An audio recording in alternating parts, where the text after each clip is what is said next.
Senator Joe Manchin represents the state of West Virginia and joins us tonight.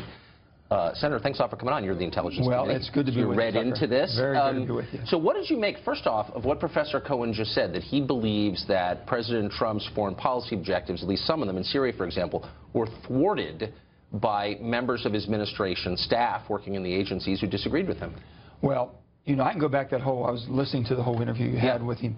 And it goes back, basically, the people say that we shouldn't be talking to Russians or we shouldn't be talking to other powers of the world. Russia is the only country that can do imminent harm to the United States of America. It's foolish not to think we should have tried to build a relationship with them. Now, if that's they're the only country that can do harm? They have basically the missile capability to do harm to the United States. I've asked that question many times on armed services. Which country is capable of doing harm to us? Right. Russia. Not China yet, not North Korea, as much as they are trying and want to. Russia has the ability with their missile might and their nuclear weapons to do harm. So you have to have that rapport. You have to be able to have some type of communications. Well, sure, but don't we also have common interests? Almost certainly. Right. I mean, push the button both sides. So I guess my question is look, I think there's probably a balanced view of Russia where you recognize that they're a threat in some ways militarily, but they also could be an ally in the fight against terror. They're a massive energy producer. We could benefit from a relationship with them. When did they become so evil that talking to them is itself an act of evil? I don't think that, Tucker, that Russia has ever been our ally. Okay? I don't think anyone's suggesting that. Okay, right. I'm saying they've never been our ally. I don't think they have the best interest. Basically, we know the hacking that's gone on. We know the intensity of the hacking this last election. But there's no proof that anything changed the results.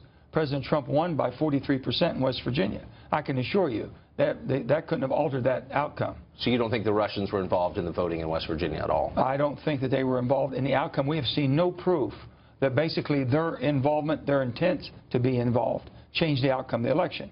So with that being said, we know they had attempted more, they've done more, they put more effort. The trolls and everything else that's going on, the hacking that's going on, all these things. And basically it's something that we shouldn't accept or allow whatsoever, and we're trying to make sure they understand. As you know, since you live and work here, this is shutting down our government.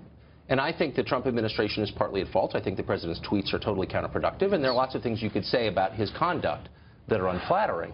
Well, but Democrats in Congress have basically ground everything to a halt because of this Russia question, and I just wonder if voters are in favor of that. Like your voters, do they really think this is more important than bringing coal jobs back? It hasn't been grounded to a total halt. I mean, if you want to see a halt, and I would say this, it was ground to a halt under the Obama administration, basically, because of Mitch having the power to ground it to a halt.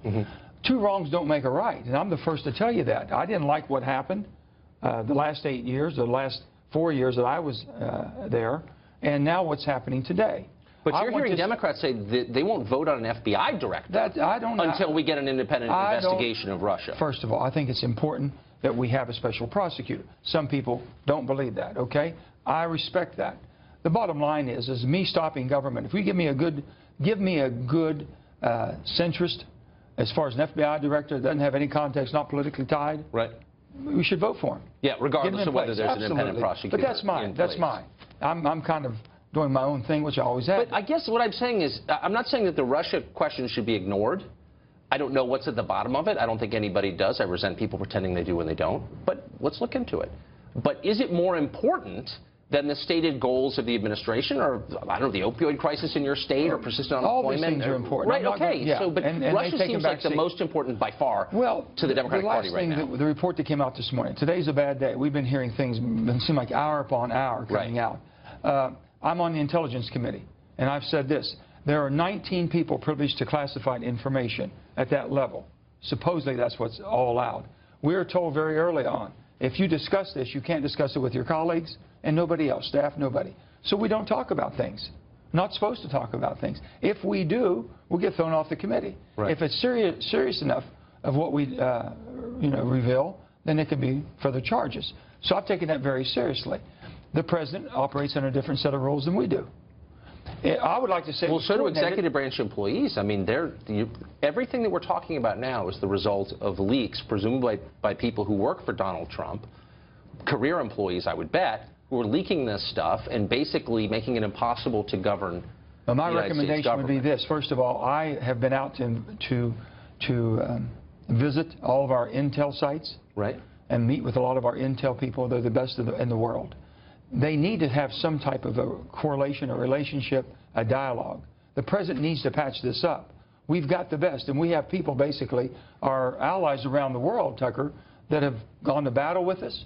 They have fought with us. They have died. Wait, I'm confused. Are you suggesting that Trump is getting leaked on and is basically unable to govern? You're saying he needs to create a personal relationship with the people who work at the intel committees. I think basically respect. These are professionals. They really are.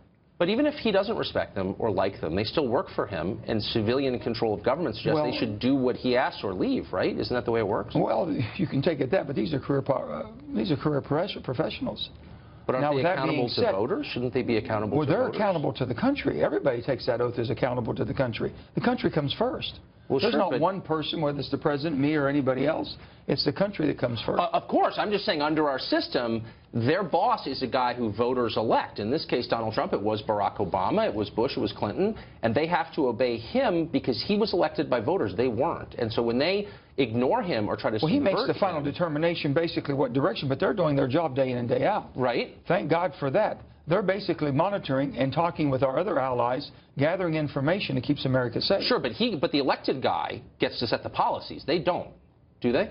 No, he sets the policy, but they have to enforce it from the standpoint they have to follow through. The policy is, I would think the policy would be the same, collect all the information possible anywhere in the world someone wants to do us harm, prevent him from doing us harm. So who's our allies around the world? We have people that have fought and stayed with us. Those people are trusted. Do we put people in harm's way? So what came out today could put an awful lot of people in harm's way. Sure seems that way. We're very concerned about that. Yeah, I can see why. Senator, thanks. Thanks, Tucker.